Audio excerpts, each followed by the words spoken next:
Hello, everyone, and many thanks for joining today's stream. It is, of course, 5th of January, 12, 5 past 12, middle of the day by Moscow time. And, well, I'm a bit late. I can see Christopher is commenting that I'm a bit later. My apologies, dear friends. Things happen time to time, but I always try to be not far off from the launch point. And so, yes, it is the 5th of January. A lot of news to go through, discuss, share opinion on. If you can, dear friends, switch to my Rumble channel. That will be very helpful. And before I go through news, let me notice that this morning there was a commentary that I received through Boosty, and I will react on it after the news segment. And also there was a donation with a commentary through PayPal, and I will react on it also after the news segment. As always, if there are going to be any additional comments or the questions throughout the stream, I will definitely try to react on that too. And if I miss it by chance, I will react on it on during the next live stream. Of course, you can use super chat feature on Rumble, not just to support my work, but to also highlight literally any topic you want, any question you want. I'm streaming on both my channels simultaneously, as veterans of our community know.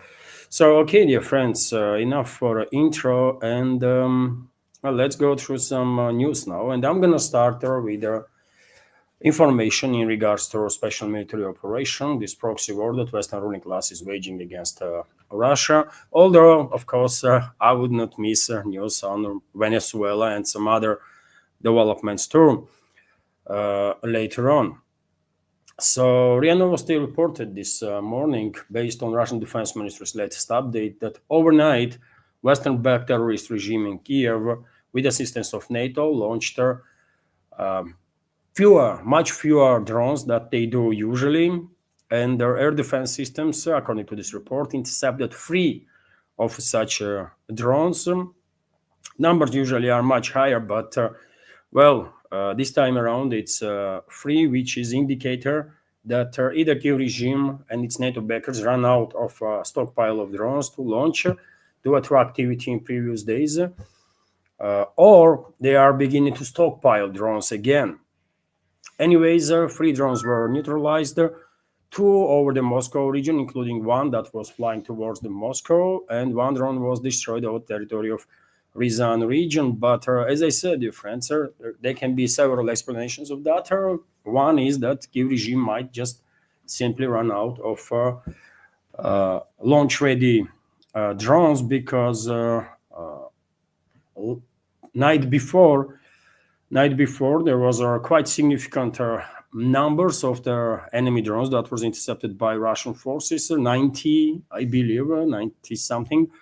And during the day yesterday, Russian air defense systems intercepted additional 253 drones over their different Russian regions. Between 1 p.m. yesterday and 8 p.m. Moscow time, air defense systems shut down 253 Ukrainian drones. I can give you some specifics on that. 86 from these drones were intercepted over the Bryansk region, 53 over the Belgorod region, 39 drones were shut down over the Moscow region, from which more than 20 was flying towards Moscow itself. 27 drones were intercepted over the Kaluga region and 14 over the Kursk region. Another 8 drones were intercepted over the Ryazan and the Tula regions, 3 each over the Lipetsk, Vladimir, Rostov, Volgograd, and Oryol regions, 2 over the Voronezh region, and 1 over the Smolensk region. Unfortunately, there is a quite vast geography of these long-range attacks by NATO. And it is NATO attacks, we all understand this. Most of these drones are originated in the West, right?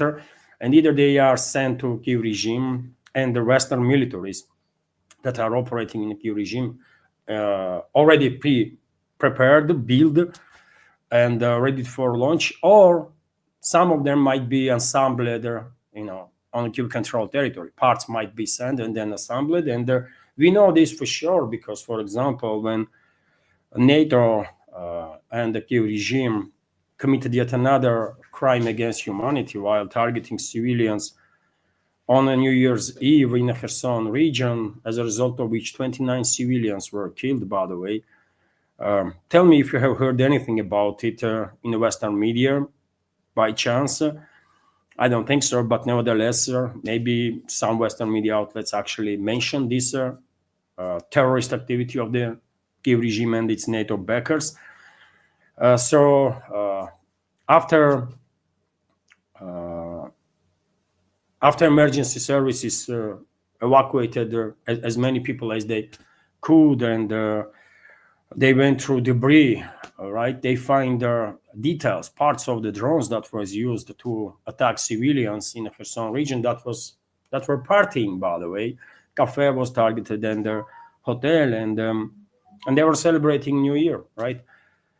And parts of the drones were found that was made by Rheinmetall, German company, Rheinmetall, right? So it was German drones that was used to kill dozens of Russian civilians in that particular instance. And this is a regular occurrence, by the way.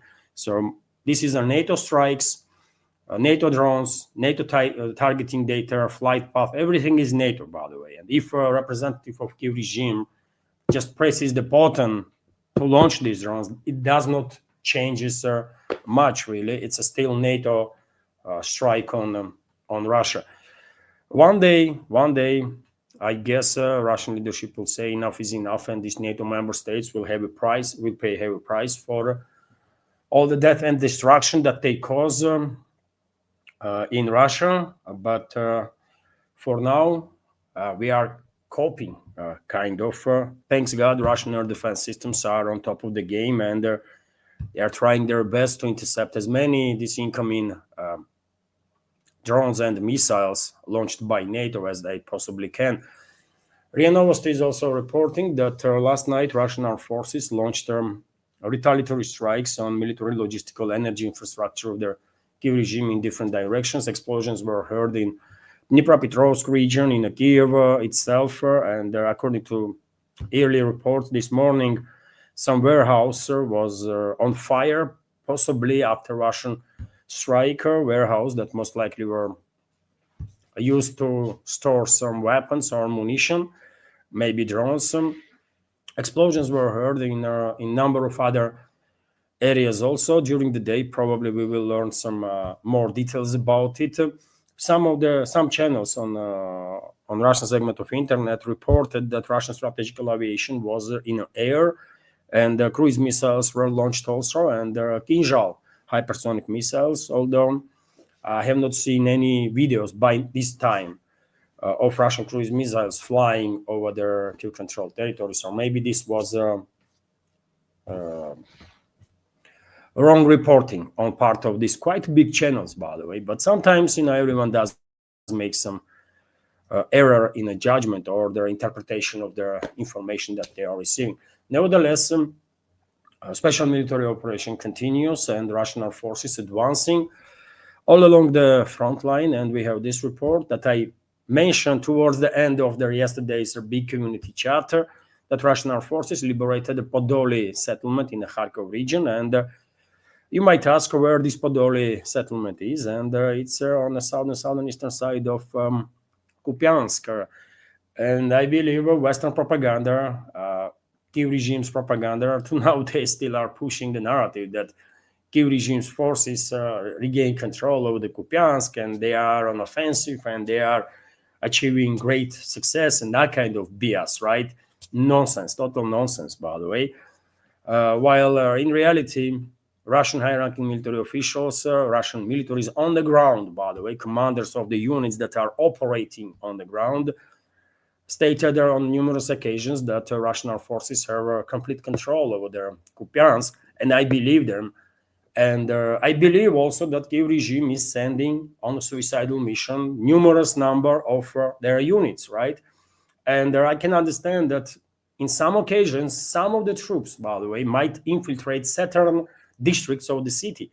But presence of 3, 5 enemy militaries in a district does not mean that they are in control of it, right? I explained the situation a couple of times before, right? But I will do it again. No problem.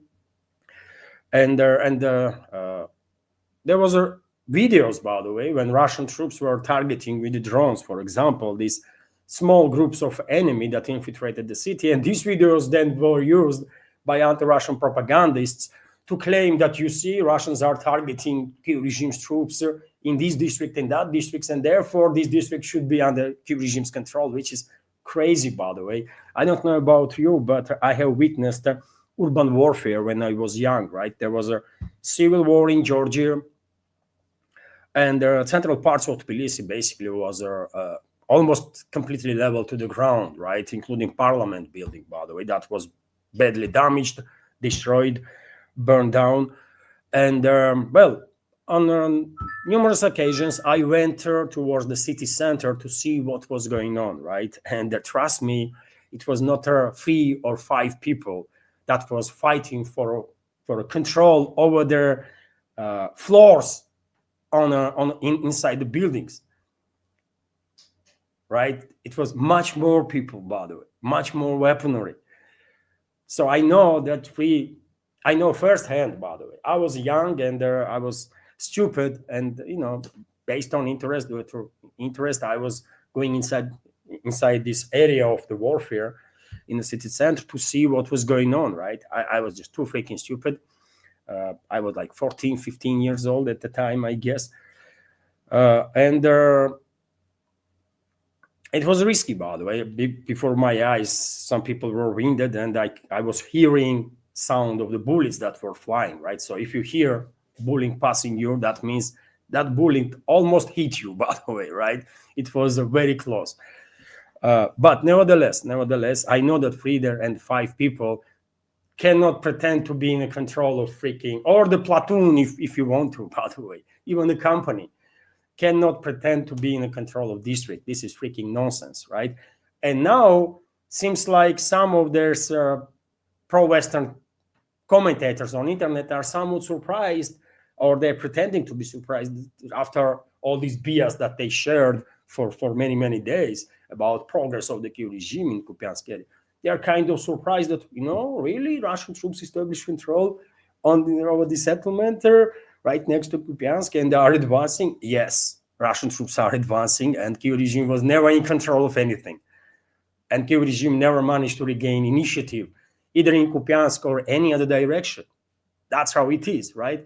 I am not surprised, because I never believed in that bullshit that was coming from either Western propaganda or the Kiev regime itself, right? And let me show you on the map, by the way. Let me show you on the map these areas, right?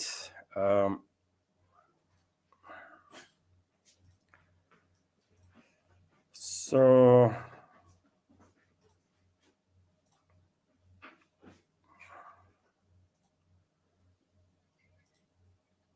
let's open the map, by the way. That's it, right? And well, this is the settlement that we are talking about. Where is the Kupiansk?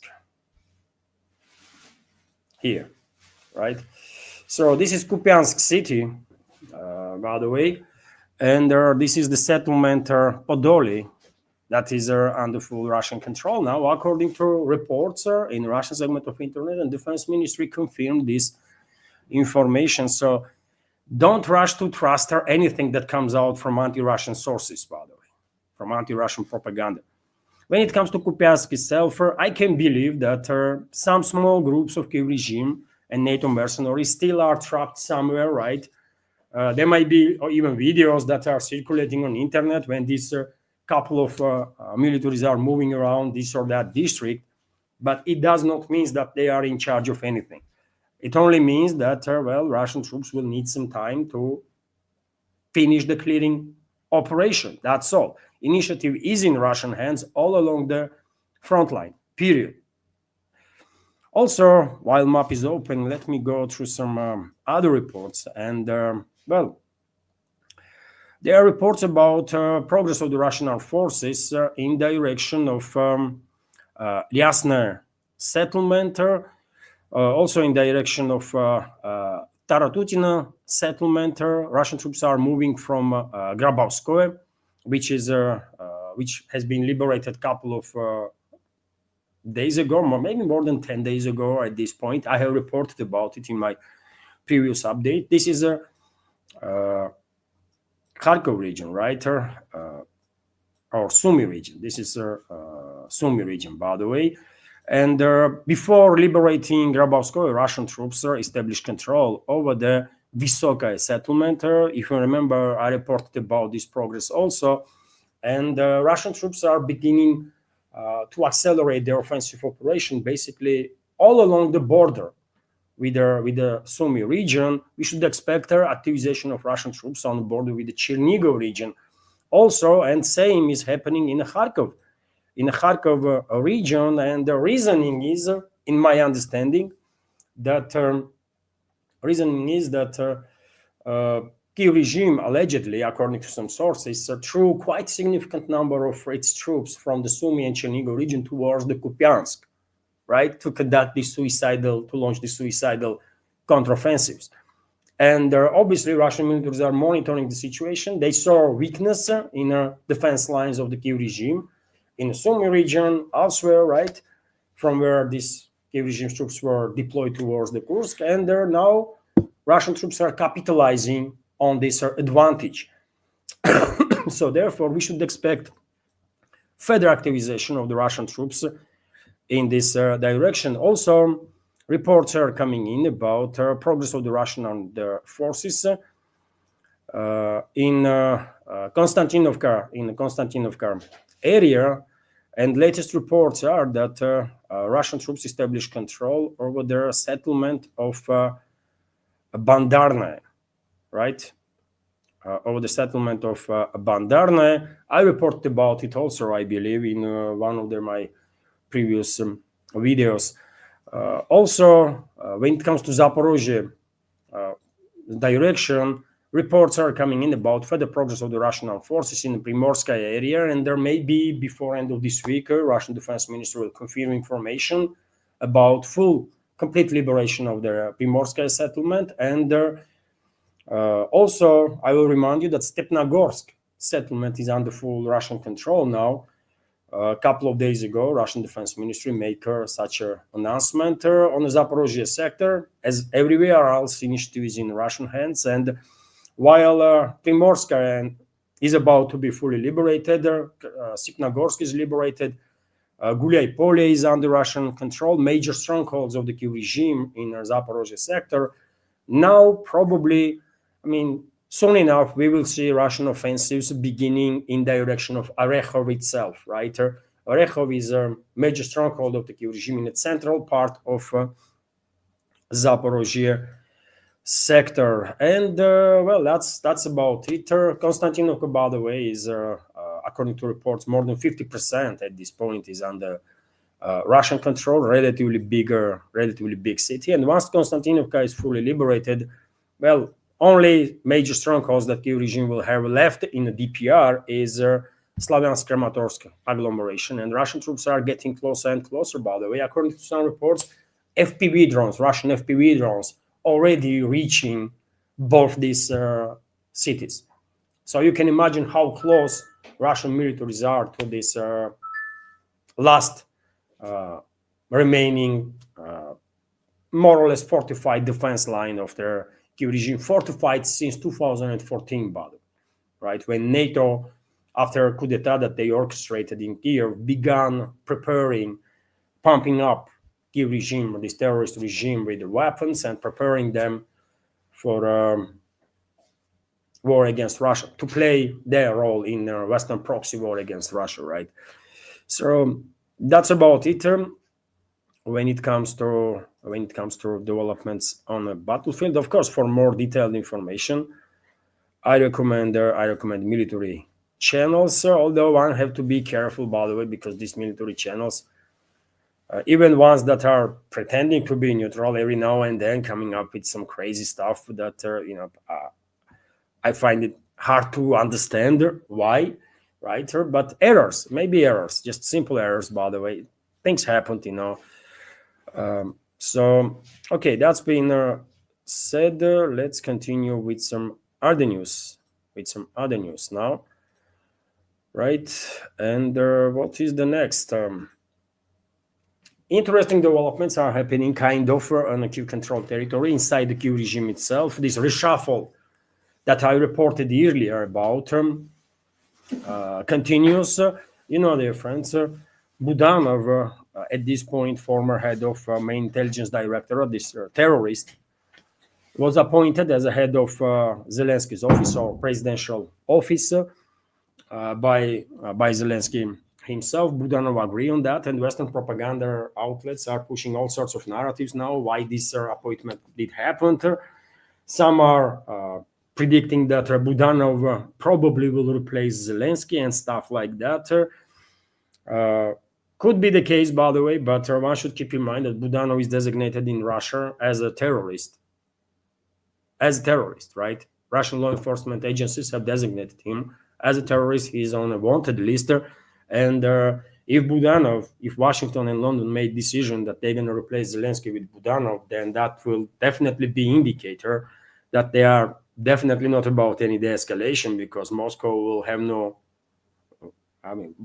struggle, have issues negotiating with an individual that is on a wanted list here in Russia, right? And they're designated as a terrorist.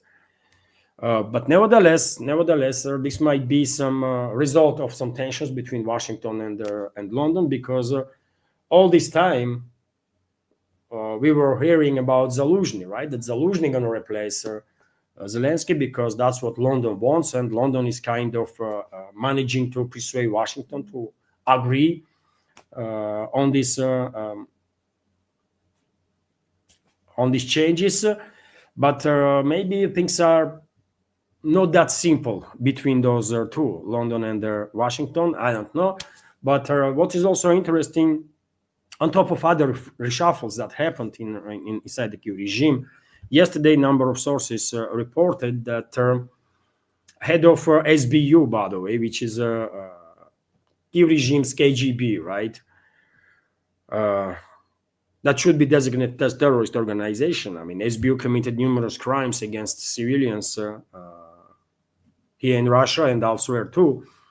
But head of SBU, allegedly, according to so-called journalist from Ukraine, Stanislav Rychinsky, who previously worked in the SBU press service, head of SBU, Vasil Malyuk, has submitted a resignation letter.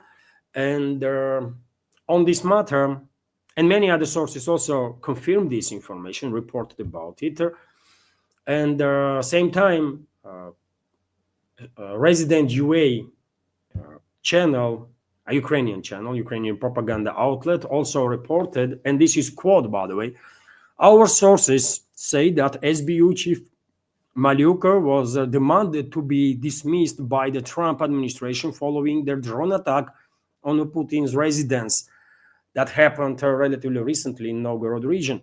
Zelensky's office claimed it was unaware of their operation and made Malyuk the scapegoat, a move that suited Andrei Yermak, who has long had a grudge against the former SBU chief. So maybe this person, this terrorist, who is also designated as a terrorist in Russia and on a wanted list, Malyuk, maybe he will be designated by London and the Kiev regime as a scapegoat also.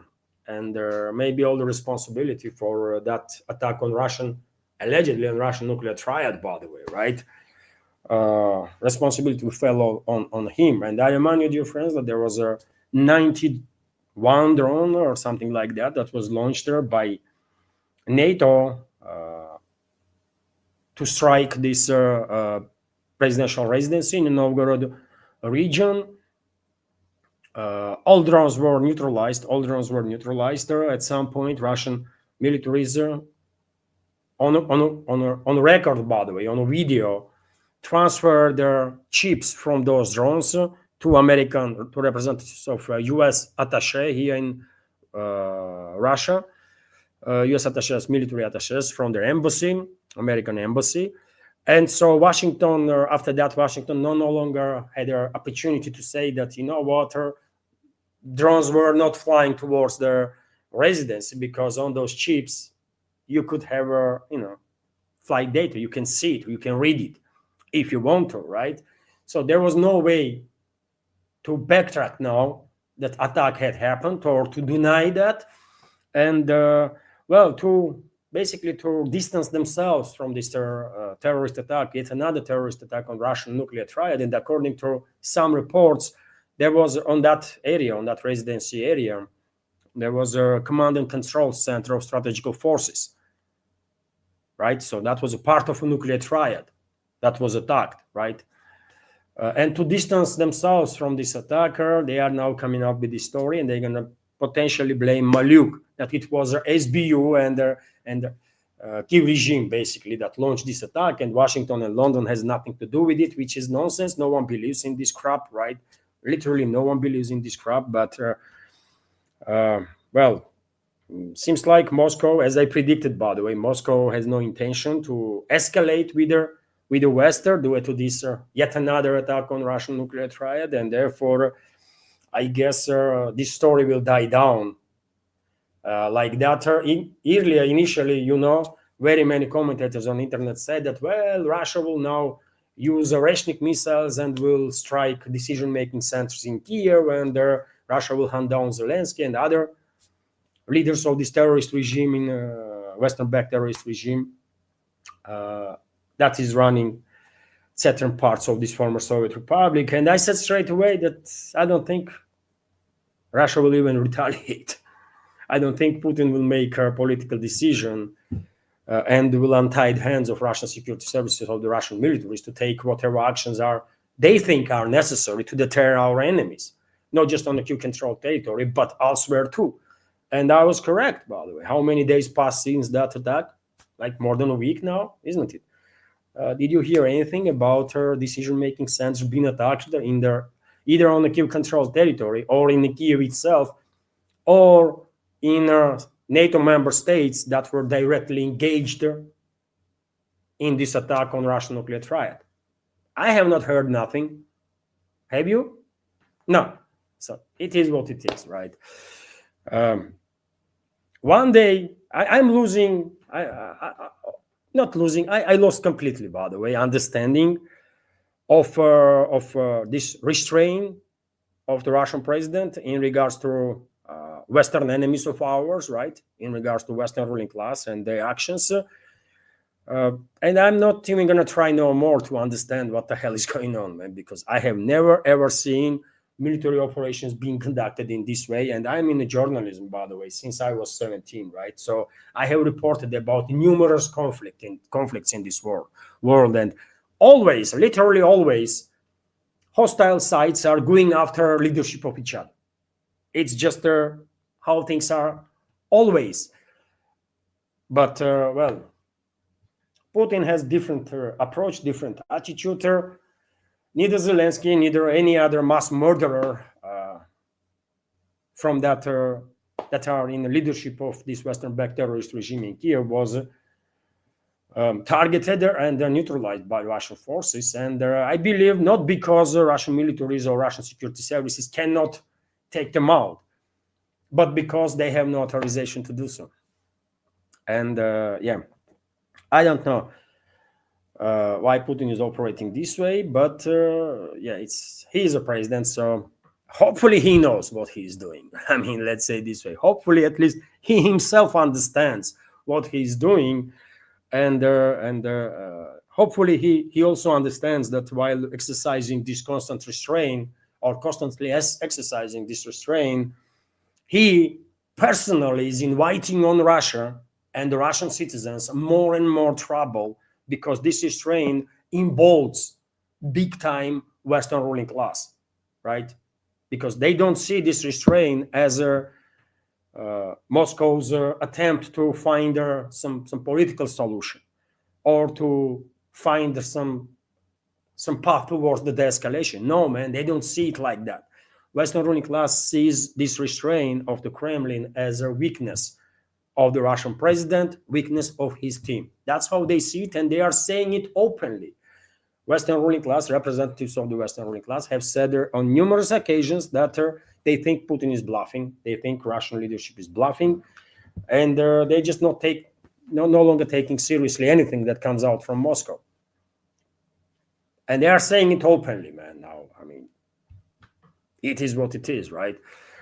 Hopefully, at least Putin himself understands what he's doing, man, because I don't, and I can imagine very many people here in Russia and their Russian friends outside. They also don't really understand what the hell is going on with this restraint stuff, man. Anyways, let's go through other topics. After all, Russian people just recently made decision. Putin is a Russian president. That's the will of people, and their decision making is on him, right? And it is what it is, man. Let's continue with some other news. And today, by the way, on 5th of January, Nicolas Maduro, president of Venezuela, that was kidnapped by terrorist regime of Trump, is set to appear before so-called court in New York, according to New York Times. So there's going to be some freaking clown show there in New York. Obviously, I will report about all that stuff in next updates. Meanwhile, RIA Novosti is reporting that Venezuela's acting president has named improving relations with the United States a priority. Of course, how else, man? The United States just kidnapped your freaking president, and you are saying that, improving relationships with the US is your priority. How convenient, man. How Venezuelan people are still not hunting down these freaking creatures. I have no freaking idea, man. Right. So anyways, let me give you some details. And as time goes by, we have more and more indicators that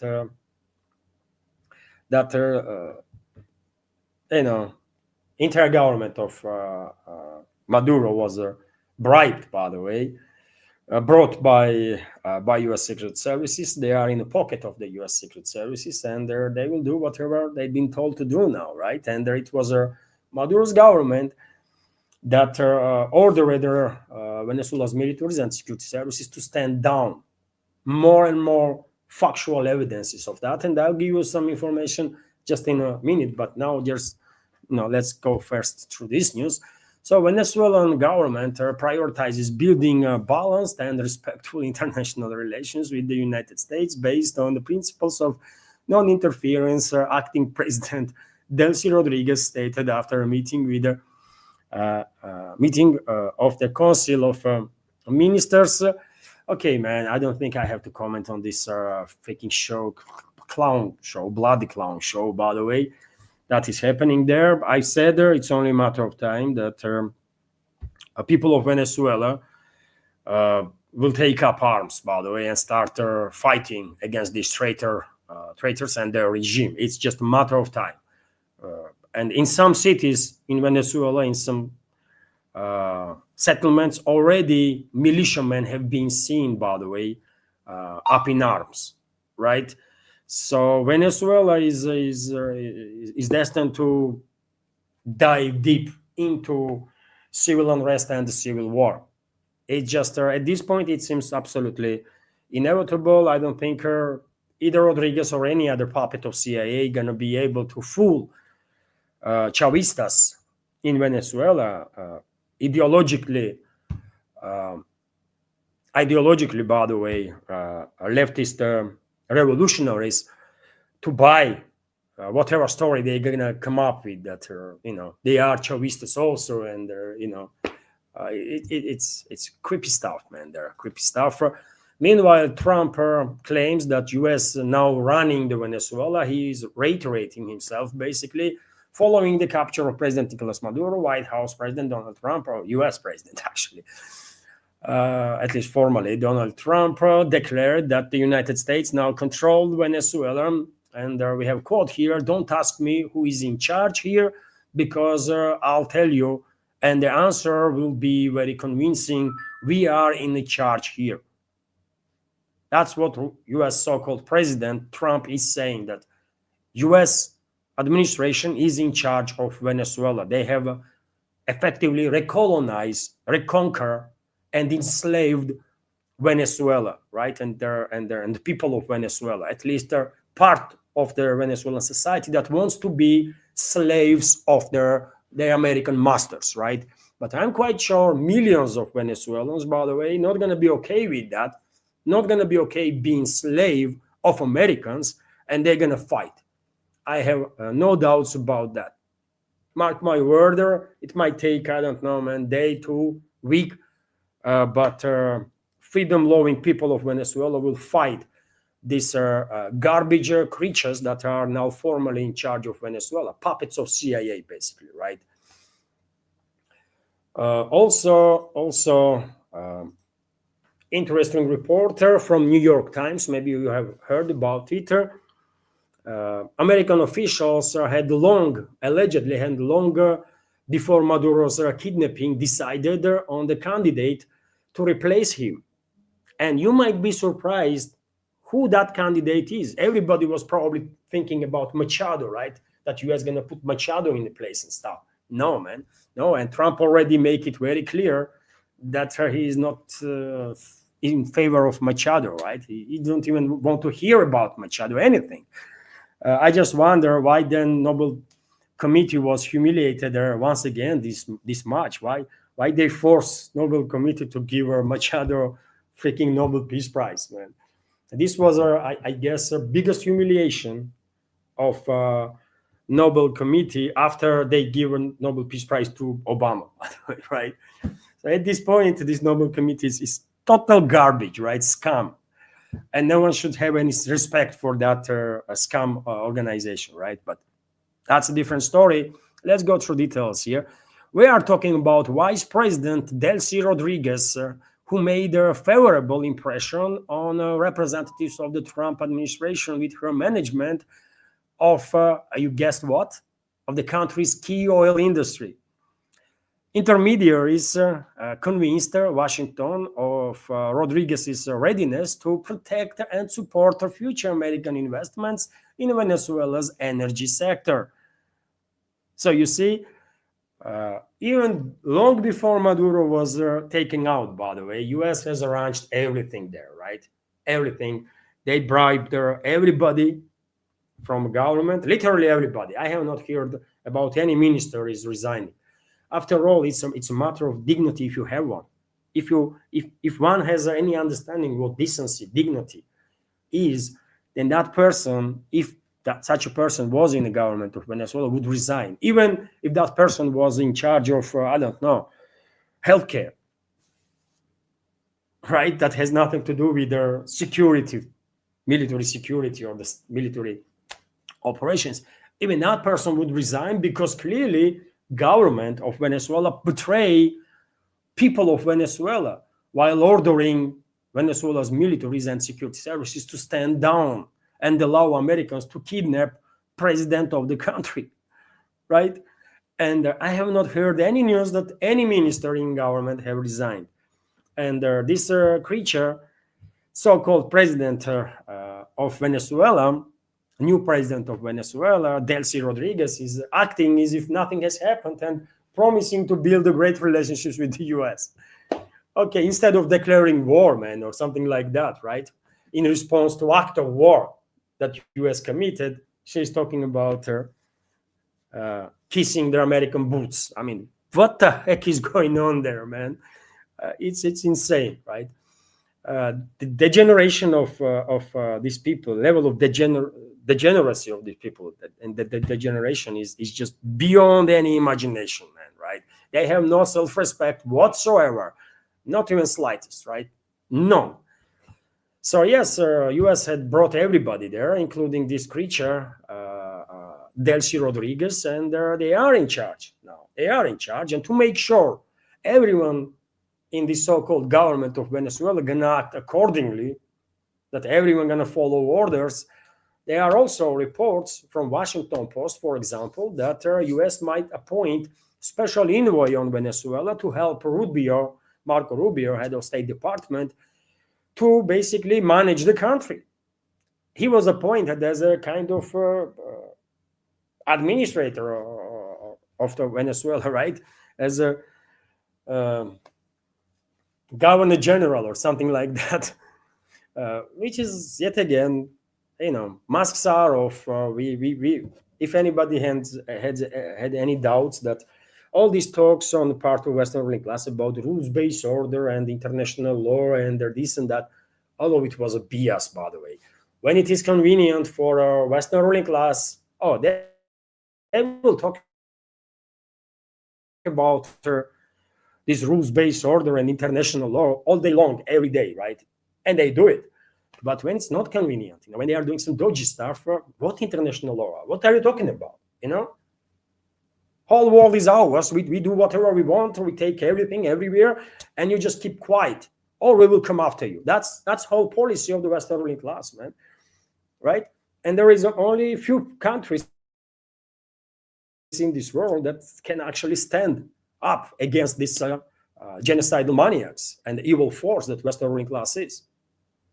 Russia is one of the such countries that, standing strong, tries the best, at least, to stand stronger against this evil force. And China is also, tries at least, right? China is demonstrating much weaker position, even though economically China is like not million times, but probably 20, 30 times stronger than Russia. But they still are too careful, man.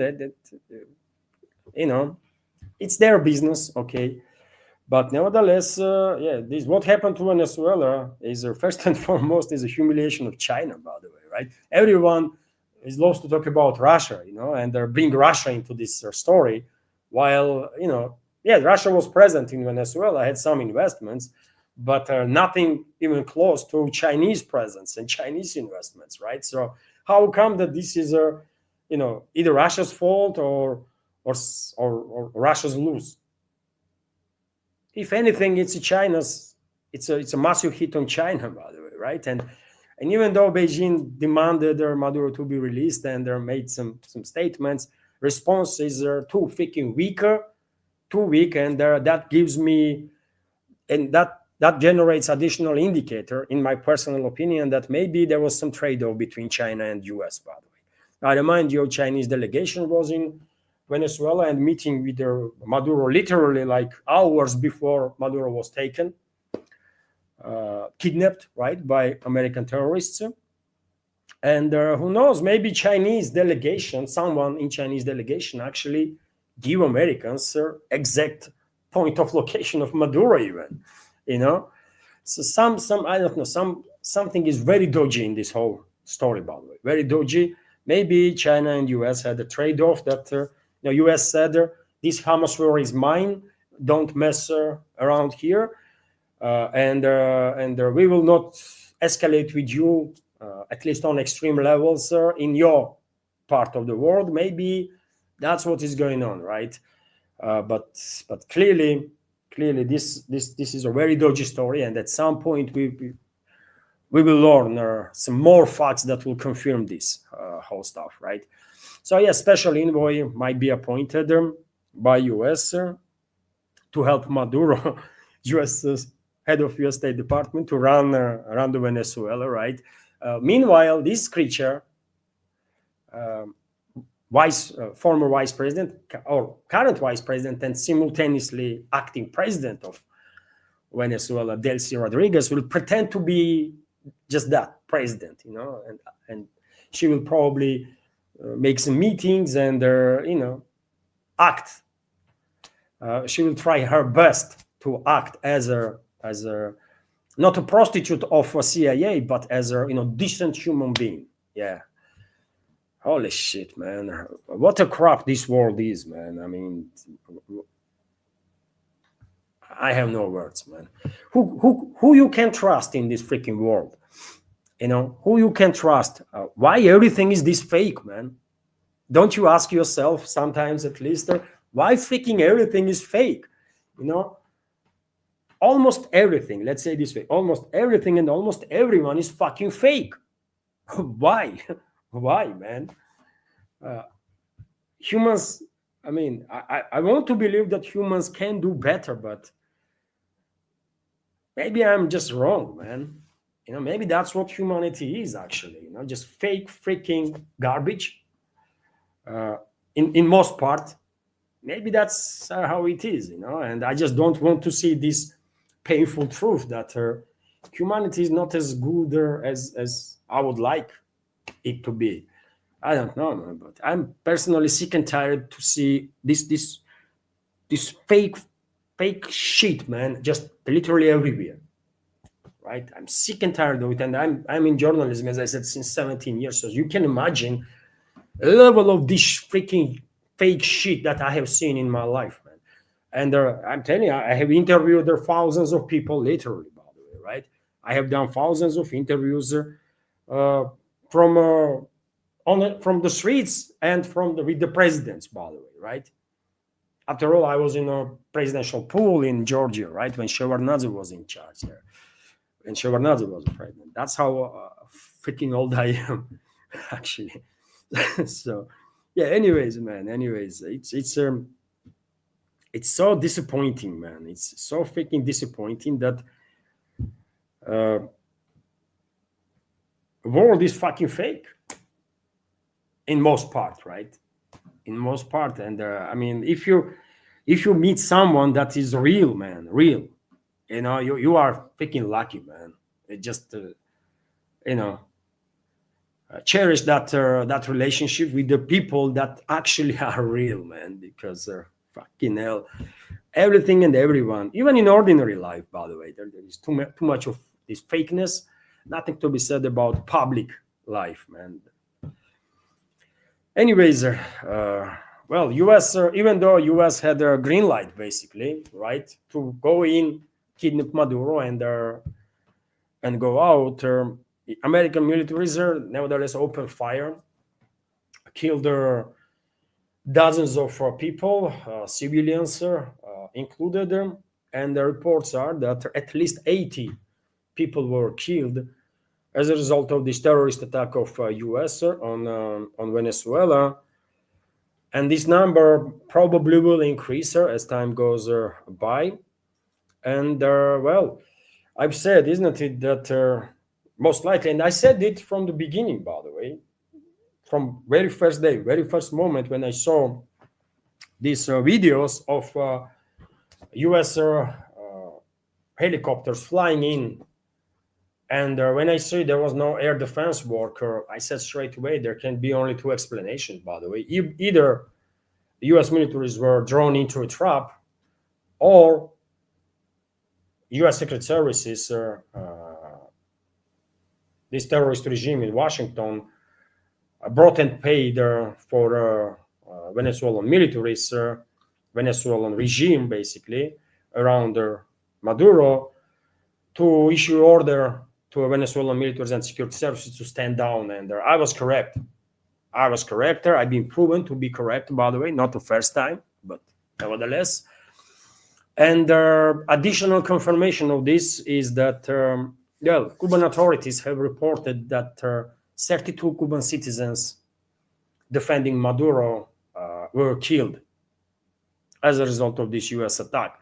So Venezuelan so-called government, by the way, this Rodriguez prostitute, right, of CIA, her and their so-called defense minister of Venezuela and all the others, they managed to issue orders to their militaries of Venezuela and the Venezuela security services to stand down, right?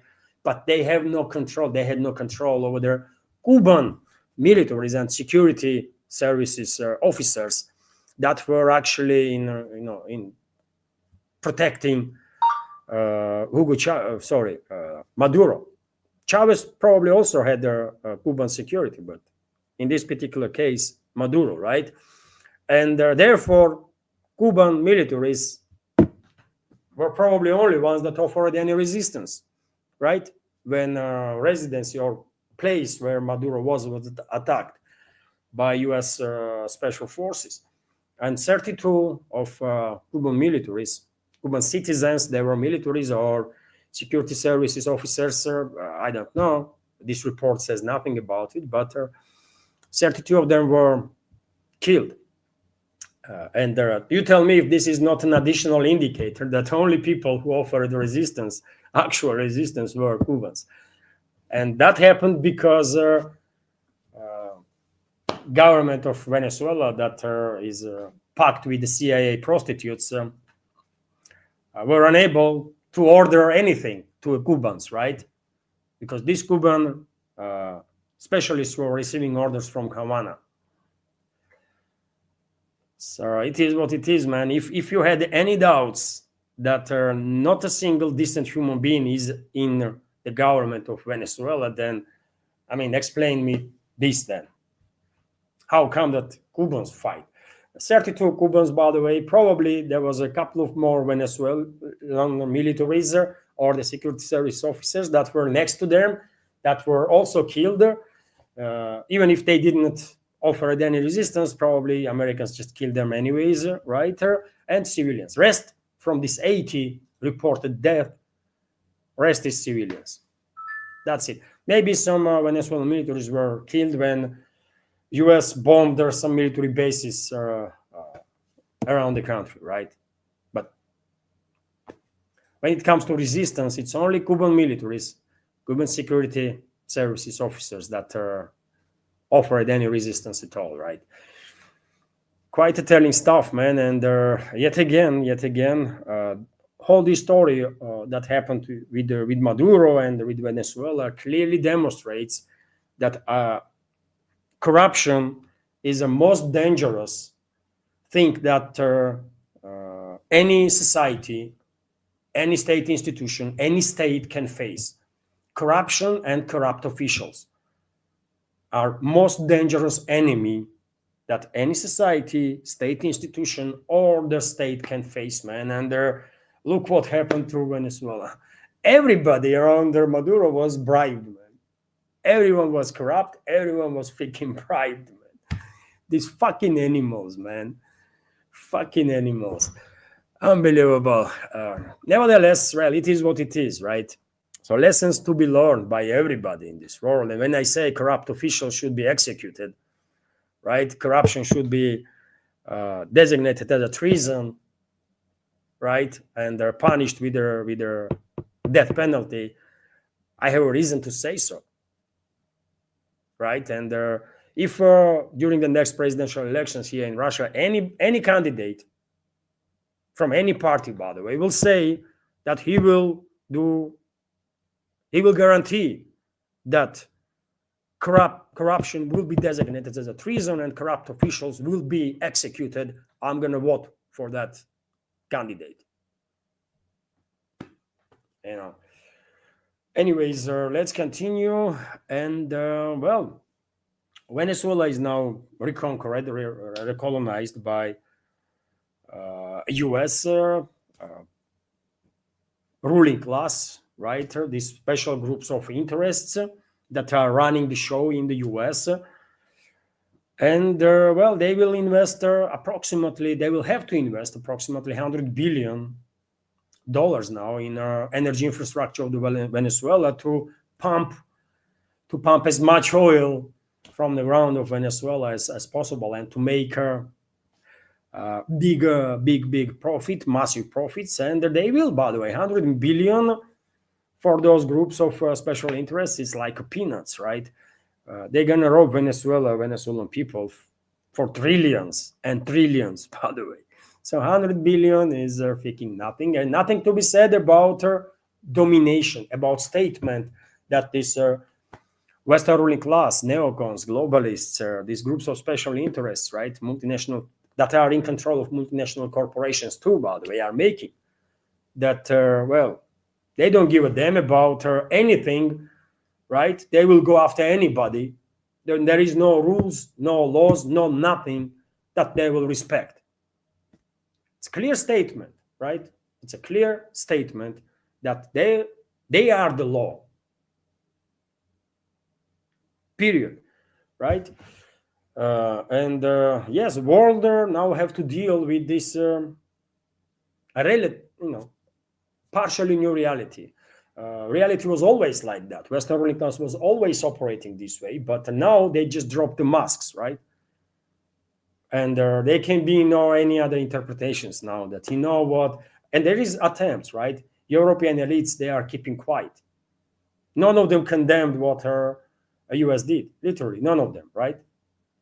None of them made strong statement condemning this terrorist activity of the US, criminal activity of the US, right? And why? Because they are puppets of their globalists. They are puppets of this Western ruling class, shadow force that is pulling the strings. So they're not going to criticize actions of their masters, right? Or the policies of their masters. Simple as that. So yes, sir, that's the world that we are living, and it will have a big consequences. Current model in this world, by the way, was basically created after Second World War, isn't it?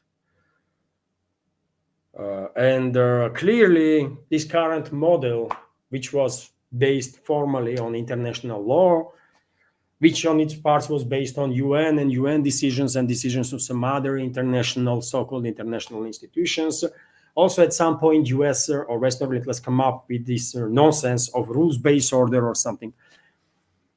All this BS is dead now, right? And all this construction is breaking down, which means that they're gonna be another global scale disaster in this world. After which, if humanity will survive, we will have a sort of a new world order, right? In which certain balance will be kept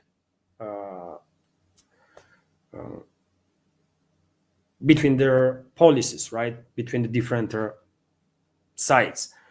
And I'm afraid, yes, we are heading towards, we are on trajectory of this global scale disaster, by the way. It's going to be World War III, or what the hell is going to be, I don't know, but something going to happen now. Something will happen now in next, I don't know, 10, 15 years time. That will, after which either humanity will die or humanity will survive, at least partially, and then new world order will be created. Because whatever was created after the World War II is crumbling, it's collapsing, by the way, right? Before, decades ago, at least this Western ruling class is pretending to play by some rules, right? By respecting some laws or some agreements, international agreements. But now, they just don't care, man. They're openly saying it. They don't care. They are the law, right? They only acknowledge language of force. They only acknowledge language of force, and I guess that means eventually, world will be divided between powerful groups of special interest that will be charged of these most powerful countries, right? The US, Russia, China. Europe is doomed, by the way. I don't think Europe has any chances, but they will try. European elites, they will try to maintain certain level of relevance, right? So world is destined to divide, to get divided. I personally think world will be divided on two parts, collective West and the rest of the world, right? 2080, right? But there might be some other configurations. I mean, I cannot see future, isn't it? But I think that's their destiny that we are heading. There's going to be some major escalation, global scale escalation, after which world will just most likely get divided between the Western world and the rest of the world, right? And how long that divide will last, we don't know. I mean, Cold War lasted for decades, right? Maybe this new divide of this world will last for centuries. Who knows? But that's the trajectory I guess we are heading, man. And all this stuff is generated by Western ruling class. If societies in the West will wake up, majority will wake up one day and realize that, well, they don't really like what is going on. Well, if anything, they have to challenge their own elites, because it's a Western elites that are pushing world towards this trajectory. They are most powerful force, right? At least it's them that are acting as if they are the most powerful force, and they are doing whatever they want, literally, without any care about anything. To continue, dear friends, today also at 6 p.m. Moscow time, they're going to be a Security Council meeting in UN on Venezuela.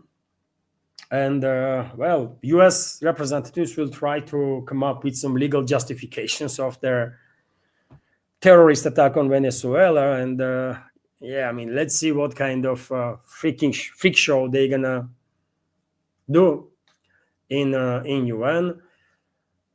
Yet again, what is the point of existence of UN at this time? And you tell me, dear friends, is there any point to have UN, United Nations? I don't know. I don't think so. Anyways, we will see how US will try to justify its actions, or maybe they would not even try. Maybe they will say, you know what, fuck you all. We will do whatever we want. Maybe US representative will actually go into UN and will say, fuck you all, to whole world, by the way, right? I mean, would you be surprised at this point? Would you be surprised if a US representative would actually use this language in the UN and tell whole freaking world to fuck off? That US will do whatever they think is good, right? Without any care for anything else, right? Or anybody. Would you be actually surprised if US representative will do this? I wouldn't, man. I honestly wouldn't. After all, US president and this defense secretary and head of State Department, they are talking with such a language, by the way. They are high-ranking officials, right? And they are using this language, like fuck around and find out and that kind of shit, man. So would you actually be surprised if they will use similar language in UN and tell everybody to fuck off? I wouldn't, man. That's how crazy these freaking times are, man. Anyways, I said even before Venezuela was attacked that Cuba is next, right? Cuba is definitely next in the list of this terrorist regime in Washington, this evil empire that US is. And, well, US officials are beginning to talk about it more and more openly, right? More and more openly. I said earlier, on several times at least, that in my personal opinion, Western ruling class was focused on securing Venezuelan oil and oil from a number of other countries. First of all, because they are planning to provoke regional war in the Middle East, right? And to shut down navigation in the Persian Gulf, to cut off China, global South, but first of all, China from their Middle Eastern energy sources, and by doing so, force China to increase its dependence on Russian energy to the level of, critical, toward the critical level. And then Western ruling class at that point plans to create some tensions between Russia and China, create a situation when China will think that Russia is about to turn its back on China, and that will force, in the calculus of Western ruling class, in my understanding, they think that if they will manage to do all this stuff, at that point they will force China, Beijing, to act aggressive against closest oil fields, to secure closest oil fields, right, to the China, and closest oil fields are in Central Asia and Russia. So Western ruling class wants to basically set the conditions to provoke a war between China and Russia. That's what they are trying to do, right? Once they will, if they will manage to do so, they will add to it India and Pakistan. They will destroy global South. That's what their plan is, right? And that's why I'm always saying that Moscow and Beijing should see through this dodgy stuff that is coming from the West, right? And should never allow either critical dependence of China on Russian energy to happen, right? Or to lose basically Middle East, right? Or to allow regional war in the Middle East to happen. And hopefully Moscow and Beijing will do something about it, right? Because critical dependence on anything is a danger, right? It's just too obvious. But anyways, that's the main target for the Western ruling class. But meanwhile, they have a smaller goals too, right? Relatively smaller compared to this geopolitical massive game that Western elites have to basically destroy only possible competitors on a geopolitical scale, Russia and China, right? Russia, China, potentially India too. Global South. And meanwhile, they have some secondary targets too. And when it comes to these secondary goals, obviously Cuba is on top of the list, right? And Trump was going back to Washington from his Florida stay, and there was Lindsey Graham on board of the plane, and Lindsey Graham went to say directly that yes, Cuba, Colombia, they should be, they should get ready to. Let me give you videos, by the way, short videos. So. And again, they are so emboldened, by the way. They just no longer care about hiding their plans, man. That just listen to this.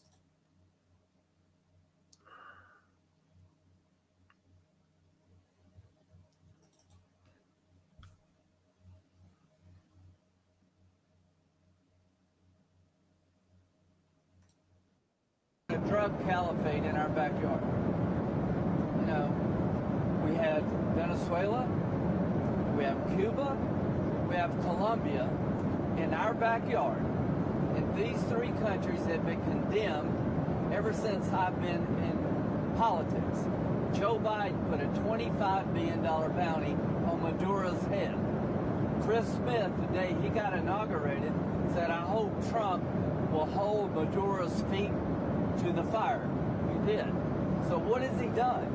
He's going to clear our backyard of a drug caliphate, countries run by narco-terrorist dictators who murder, rape, send drugs into our country to kill thousands of our citizens. So that's the one video, by the way. That's the one video. And there is another one on the same topic, basically.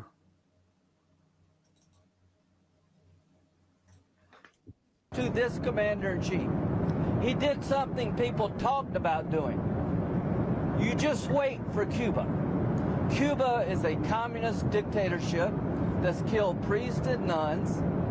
They've preyed on their own people. Their days are numbered.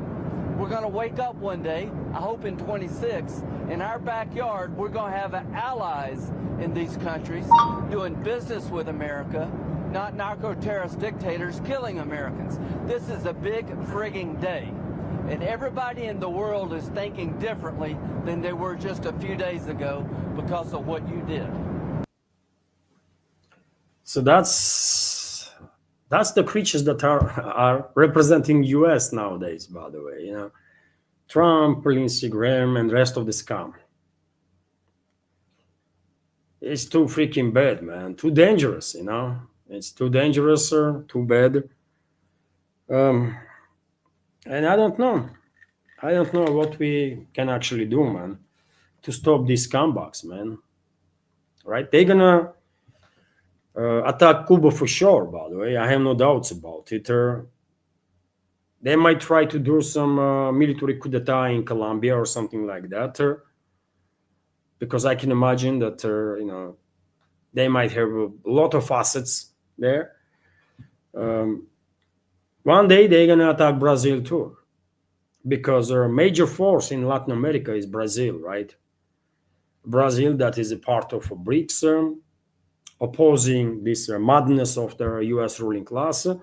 So one day they're gonna attack Brazil too. So among these secondary targets, it can be a number of countries, by the way, right?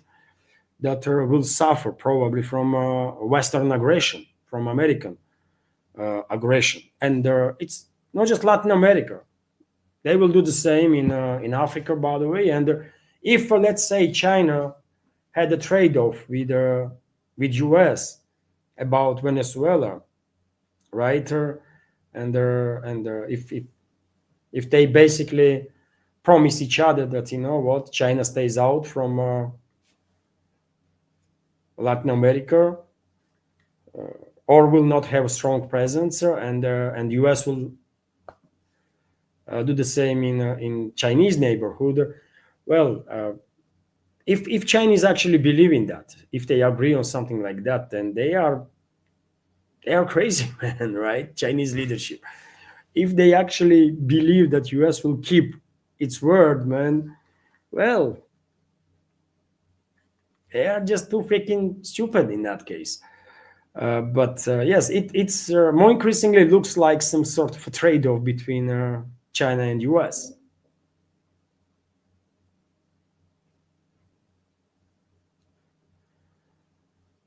So I don't know. Let's see. Let's see what is going to happen. By the way, but yes, they are openly saying that there are a number of countries, among them Cuba, that is next, and they will. Who gonna stop them? You tell me. By the way, Russia is too far.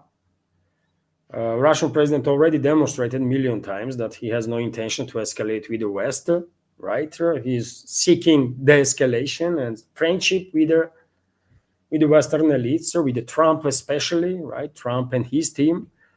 I don't freaking understand what's going on in that strange relationships like Putin, Trump, and so on. I truly don't understand it. No one does, I guess, except Putin himself. So Russia cannot help Cuba, by the way, right? Under the different leadership, maybe Russia will say, you know what, you touch Cuba, we will obliterate you, right? We will launch nukes straight away. And that could deter US, right? But Putin not gonna do this, man. Never. Impossible, right? Absolutely impossible. So, and China would not do it. So therefore, yes, unfortunately, all these countries that are going to be attacked by the Western ruling class are destined to experience some dramatic episodes in their histories, right? All of them going to be enslaved. That's it, right? Some people will fight her. Some people will fight her and die fighting, but most will be just enslaved, right? And serve their white masters. That's all. That's all, basically, right? Humanity is fucked, man. Let's be real. If humanity is unable to neutralize this evil force, Western ruling class, then this Western ruling class, this evil force, will neutralize humanity. That's how this goes, man. Right? Real talk, man. What else do I have to share, dear friends, for this update? Well, Petro, president of Colombia, is acting tough. By the way, I can understand what he's trying to do. By the way, he's just too deep into all this stuff, right? To back down now, and probably he understands that they're gonna go after him Americans going to go after him, and they will either capture him or kill him, right? Either directly or through their proxies. But Pedro, the Colombian president, is a dead man walking. That's what it is, right? And if he realizes this, then I guess he has no fear no more, right? Because he understands he's gonna die, right? So what should he fear? Nothing. He's gonna die anyways. And he's going tough, man. He's basically mocking U.S. leadership, Trump, Rubio, everybody. And he called Rubio to put him in an orange jumpsuit. He's inviting basically U.S. leadership to fight. Okay, it's a show. It's a show. We all understand this. It's a show. In reality, of course, Venezuela cannot put up a fight against the U.S. Not on a direct military clashes level.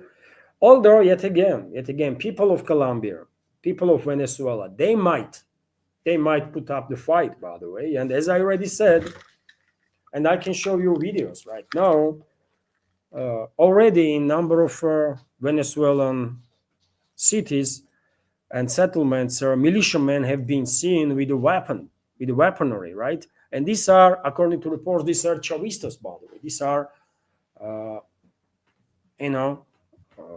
ideologically, these are people that are indoctrinated in this socialist ideology or Chavista movement, right? So they believe in the cause. They believe in the cause, and they will fight in that case, right? So look to these videos, by the way. This is the one video, for example. One should expect, based on Western propaganda, one should expect that they're going to be freaking celebrations all around the Venezuela, right? That Maduro is gone. Have you seen any celebrations in Venezuela? I mean, any videos of the celebrations from the Venezuela? Allegedly, according to Western propaganda, some 70% of Venezuelans are supporting this Machado, right? The CIA puppet, CIA asset. So where is this 70% of Venezuelans then? Why they are not celebrating on the streets of Caracas?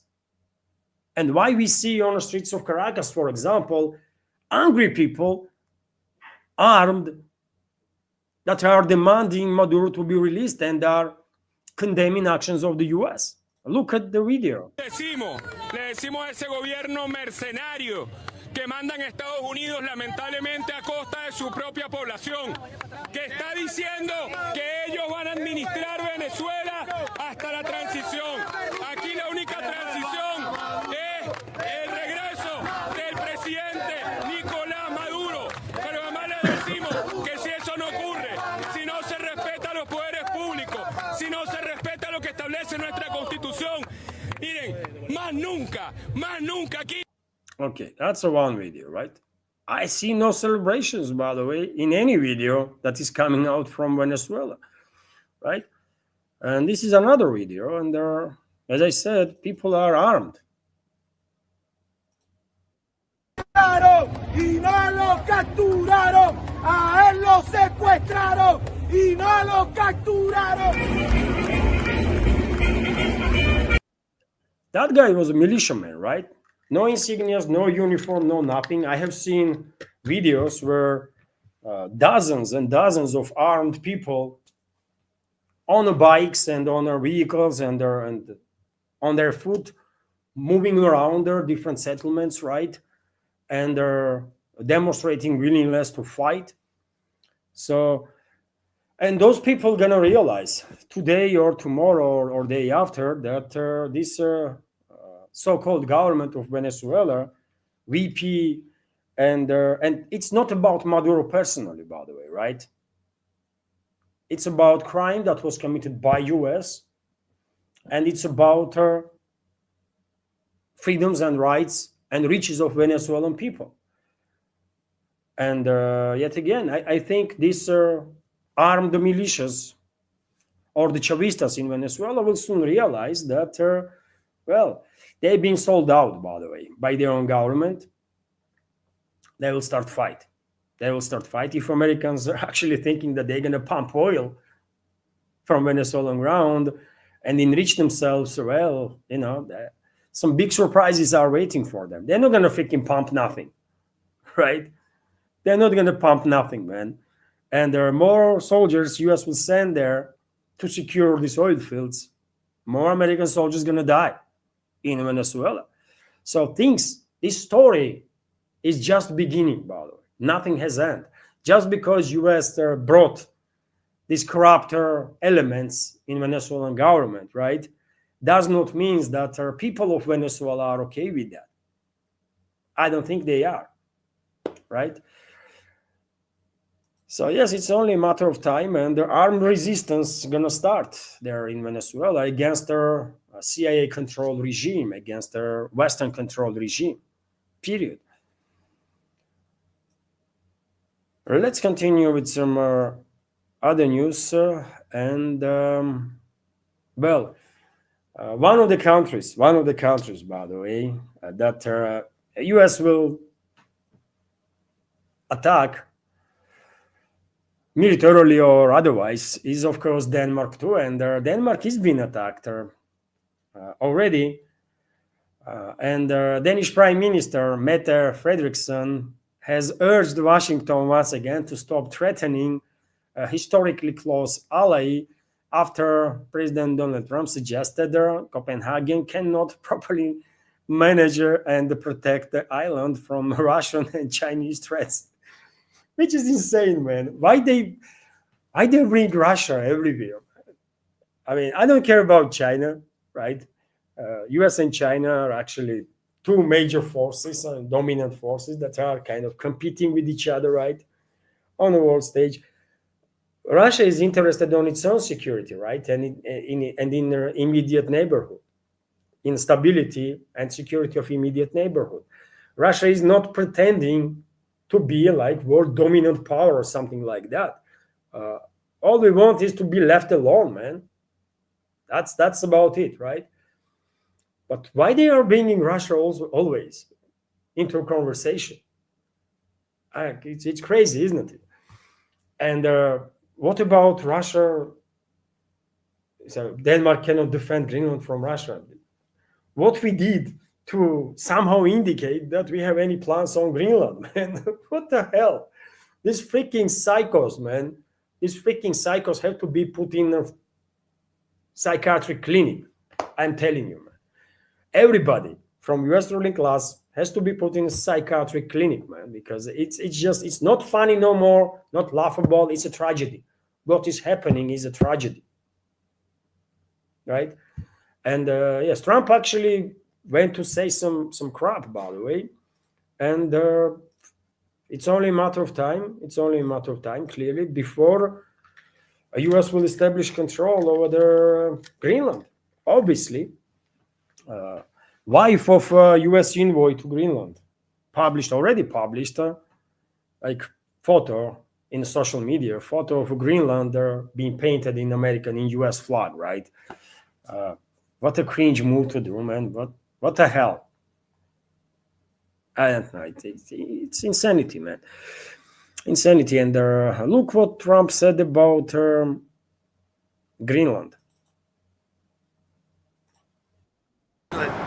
We need Greenland from a national security situation. It's so strategic. Right now, Greenland is covered with Russian and Chinese ships all over the place. We need Greenland from the standpoint of national. Denmark is not going to be able to do it, I can tell you. You know what Denmark did recently to boost up security in Greenland? They added one more dog sled. It's true. Sir, they thought that was a great move. What would the justification be for a claim to Greenland? What would the justification? That's it, man. Enough of this crap, right? Enough of this garbage, man. So that's the world we are living, man. That's the world we are living. and obviously U.S. gonna go ahead and establish control over the Greenland. Have you have any doubts, dear friends, about it? I don't think so.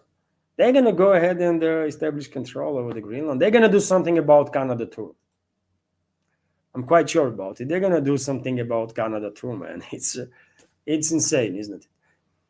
It's just freaking insane. But and only way, that's the most important stuff, by the way, that it seems like only way we can stop these crazies, these psychopaths, these genocidal maniacs, Western ruling elites, Western ruling class, is if Western societies will wake up, man. Without Western societies, we as a humanity can do very little, actually, right? Because I mean, what we can do? You tell me. Without our fellow human beings from the Western countries, what we can do, man. Our opinion does not matter for Western ruling class, obviously. We are not there physically to do anything, right? It's a Western societies that have to wake up somehow, man. I have no freaking idea if it's even possible. But yes, that's the only chance we have, that Western societies somehow, majority will wake up and start leading the charge against this evil force that Western ruling class is. Otherwise, humanity is fucked, man. That's it. Period. You know?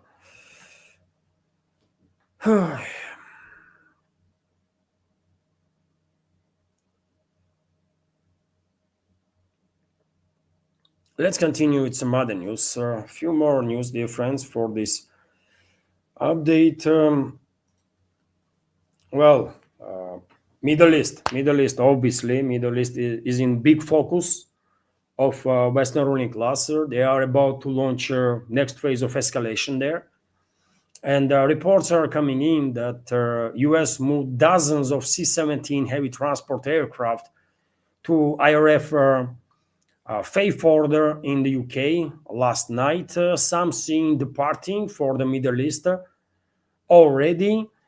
As Netanyahu's security cabinet meets to discuss Iran, and they did discuss Iran, by the way, and we have this report that Israel's security cabinet has approved a new military operation dubbed Operation Iron Strike. Targets and their timing have not been disclosed. So Israeli cabinet already approved the military action, obviously against Iran, right? Against Iran.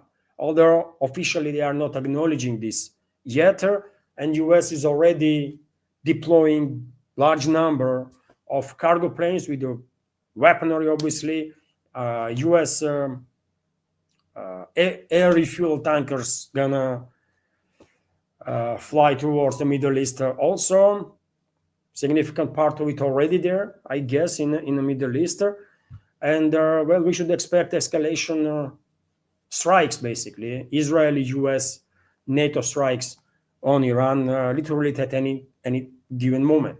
Today, tomorrow, day after tomorrow, in a week's time, it's inevitable. At this point, it seems absolutely inevitable. And I was saying this from the very beginning, that 12-day war was just the first phase, right? First round. And the Western ruling class will continue, and they will, right? Meanwhile, Times, British propaganda outlet, come up with a crazy article that Iran's supreme leader, Ayatollah Khamenei, plans to flee to Moscow if Iran unrest intensifies. Why everybody have to fly to Moscow, man? But yet again, I mean, Western ruling class or Western propaganda has demonized Russia, demonized Moscow so much so that,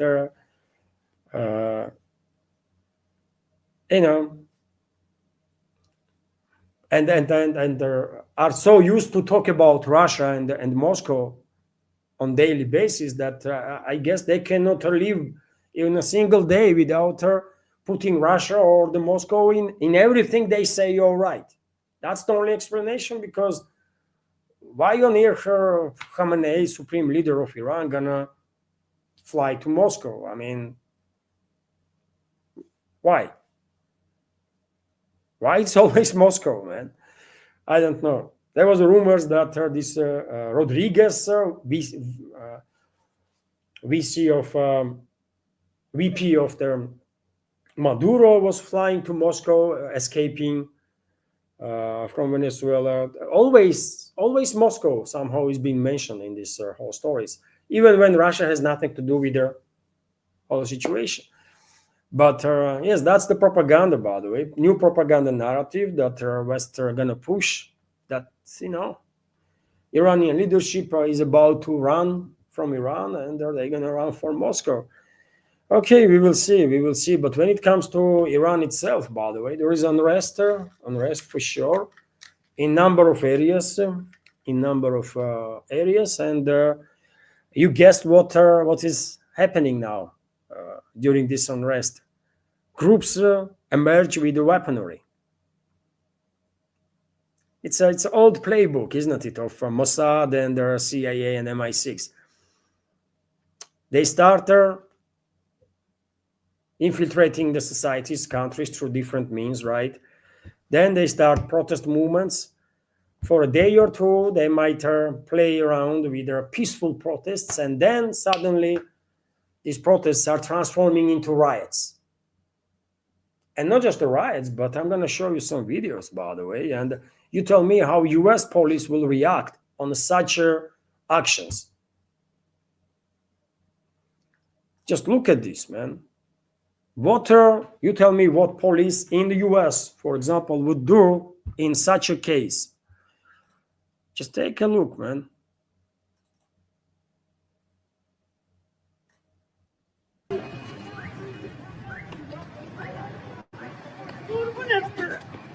You see?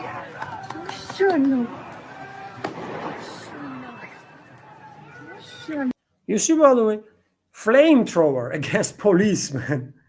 Someone is using freaking flamethrower against police.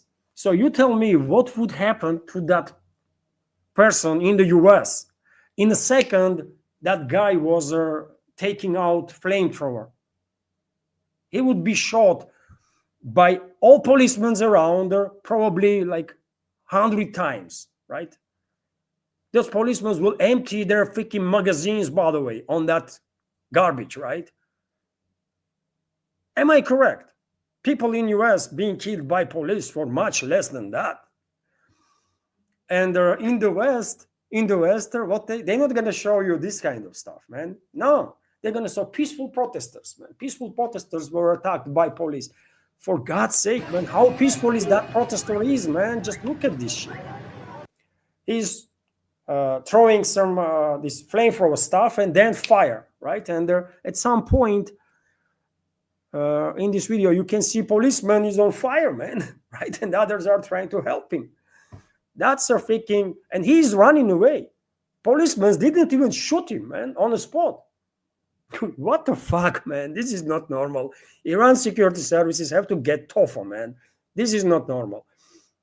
In any US city, by the way, right? In any US city, if someone during the protests or in whatever circumstances will take a freaking flamethrower and start threatening policemen, by the way, that someone gonna be shot on the spot and no one would say freaking anything. Am I correct, man? But here, I don't know why, man. Maybe police has orders to, like, don't use their force or something. But I mean, this is not normal what I have seen in that video, man. This is not fucking normal. Just kill this bitch, man, on the spot. That's it, man. End of story. He just threatened you and your colleagues to burn alive, man. What are you doing? You are allowing this bitch to run away? Seriously? Holy crap, man. Unbelievable. And there is other videos too. Let me show you other video.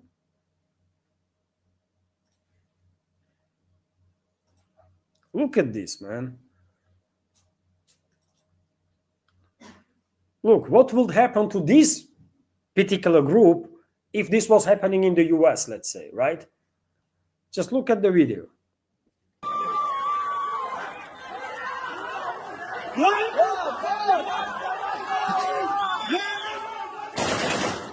Yeah, such a peaceful, man. So peaceful, isn't it?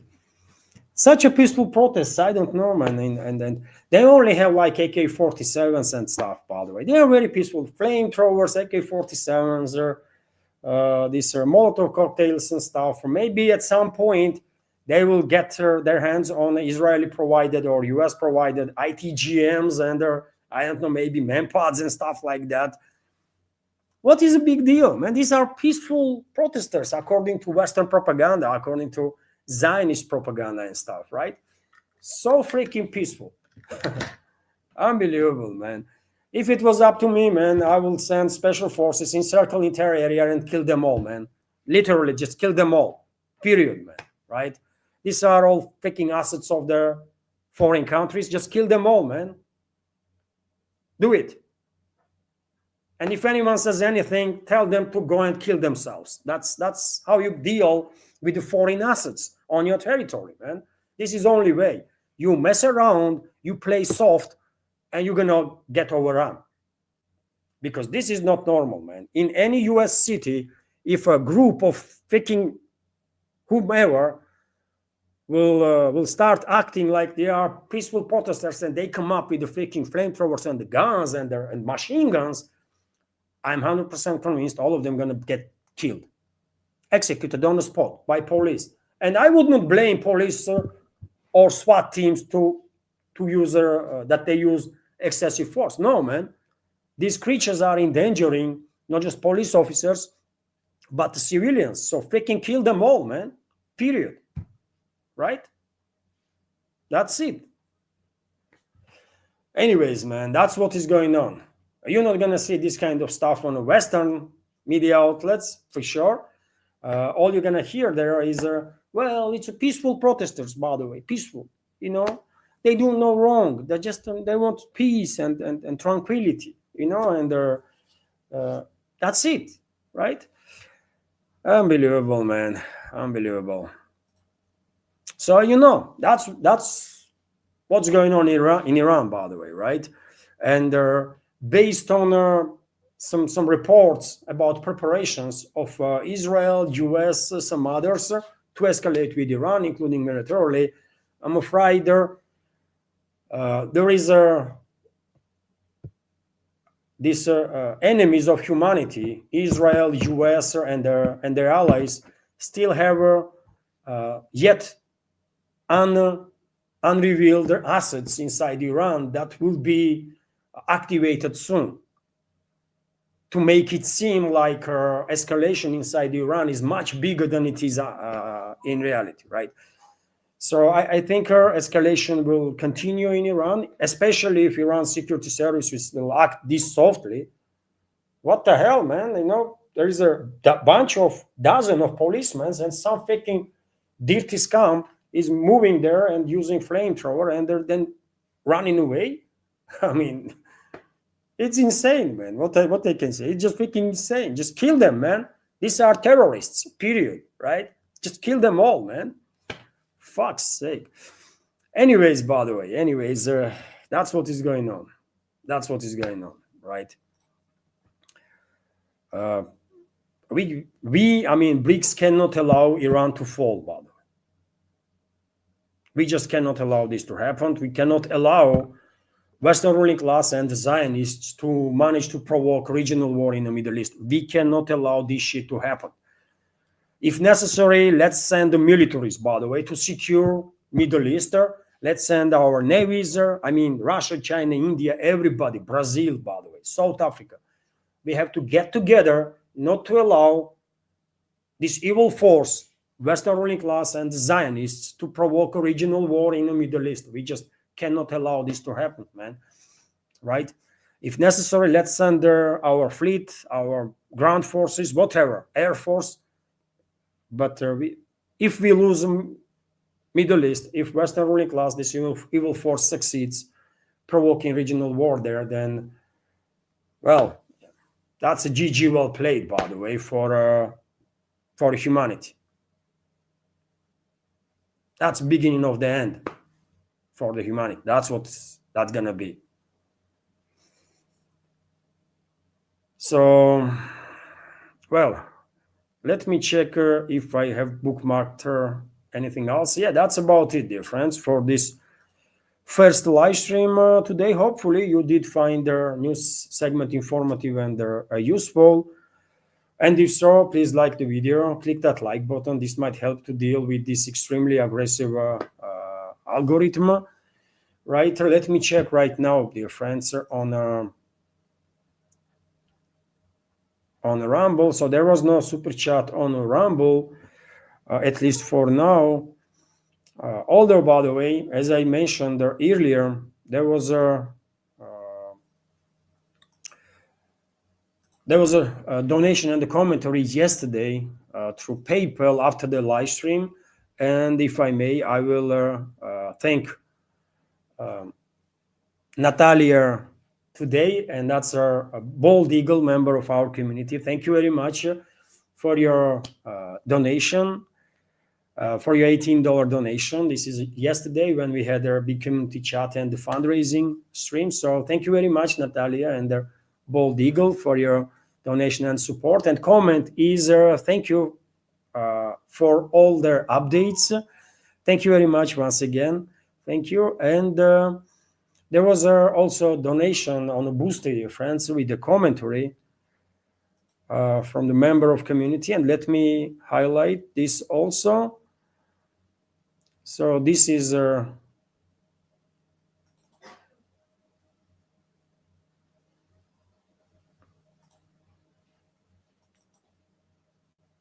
this is, by the way, commentary on from the Boosty. So thank you very much, Mr. X, for your $10 donation, 773 rubles.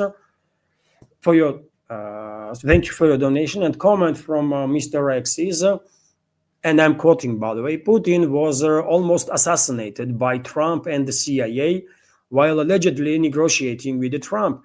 Is Putin foolish enough to still trust and meet with Trump after all the stunts Trump has pulled? Well, dear friends, I don't know. That's the honest answer. I don't understand these relationships between Putin and Trump, between Putin's inner circle and Trump's inner circle. I mean, Putin, Ushakov, Dmitriev, Trump, Witkov, Kushner, and all that stuff. I find all these developments very difficult to understand, to explain to myself, first of all, logically, what the hell is going on there, why Moscow, right, Russian president is engaged in this useless, time-consuming, useless, misleading talks, in my personal opinion, misleading by American side talks, but yet again, it's you know, Putin is a Russian president, isn't it? And he's a decision maker, and yeah, probably he will meet with Trump. You know, if Trump will offer a meeting, probably Putin will agree to meet. I think. I mean, I cannot know for sure, but probably he will meet with Trump, because for whatever reason, Putin is kind of, I don't know, fascinated with Trump, or I don't know what's going on there. What is their dynamics in their relationships, right? I just don't know, man. You know, maybe Putin is a fanboy of Trump or something, and I don't know. But yeah, it is what it is, right? That's the honest answer. I have no freaking idea what is the dynamics between Putin and Trump, and why Putin is wasting time on why he thinks he can have some deal with or agreement with the Trump, and the U.S. Ruling class will honor it. I just don't understand this, right?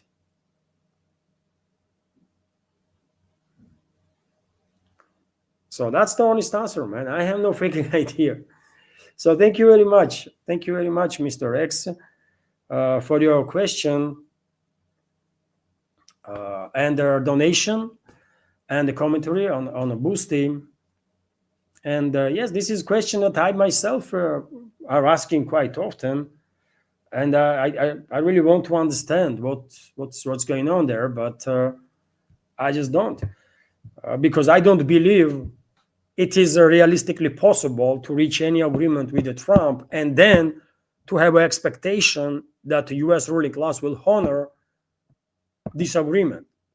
I mean, this is not possible, right? This is just not possible. So therefore, what is the point to have any talks with Trump or his representatives at all then? Why pretend? I don't know. I don't understand it. It is what it is. So maybe there is some personal sympathy between the two, or maybe Putin has some personal sympathies towards the Trump. Maybe he just liked the guy. Maybe he was a big fan of Trump's TV show. What was the name of Trump's show, by the way? You are fired, or when he was saying that you are fired and stuff. I cannot remember the name of that show, but who knows, man? Maybe explanation is a very simple one, that who knows, Putin was a fan of Trump when he was leading that freaking show on a TV or something, man, because I don't know. It's strange. It's strange to say the least, man. So that's it. That's about it for now, dear friends. Now I will finish this stream. Maybe I will upload some shortcuts from this live stream